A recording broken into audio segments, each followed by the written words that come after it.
চলমান উত্তেজনার মাঝে ফের চাঞ্চল্যকর বার্তা দিল তেহরান। ইরানের সর্বোচ্চ নেতা আয়াতুল্লাহ আলী খামেনির শীর্ষ সামরিক উপদেষ্টা মেজর জেনারেল ইয়াহিয়া রাহিম সাফাভি শুক্রবার ঘোষণা দিয়েছেন, অপারেশন ট্রু প্রমিস 3 বাতিল হয়নি, বরং তা অবশ্যম্ভাবী। তার ভাষায়, যদি এখনও ট্রু প্রমিস 3 বাস্তবায়ন না হয়ে থাকে তাহলে নিশ্চয়ই এর পেছনে কৌশলগত কারণ রয়েছে। এটি বাতিল করা হয়নি, অবশ্যই চালানো হবে। তিনি স্পষ্ট করে দেন, অভিযানেদেরই কৌশলগত পরিকল্পনার অংশ, যেন সময় ও সুযোগ নির্বাচনে কোনো ভুল না হয়।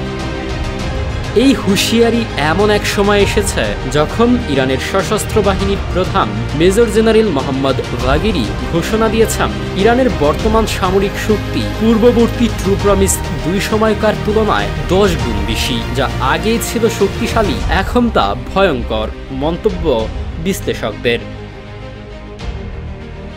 প্রসঙ্গত, অপারেশন ট্রু প্রমিস 1 ও 2 এর মাধ্যমে গত বছর ইরান ইসরায়েলের বিরুদ্ধে নজিরবিহীন প্রতিশোধমূলক হামলা চালায়। ওই অভিযানে শত শত ব্যালিস্টিক ক্ষেপণাস্ত্র ও আত্মঘাতী ড্রোন ব্যবহার করে ইসরায়েলের সামরিক ও গোয়েন্দা স্থাপনাগুলোতে নিখুঁত আঘাত হানা হয়। ইরানের সামরিক কর্মকর্তাদের দাবি, সেসব হামলা ইরান কেবল তার শক্তির একটি ক্ষুদ্রাংশ ব্যবহার করেছিল। এখন তারা বলছে, আসল শক্তি এখনও দেখানো হয়নি।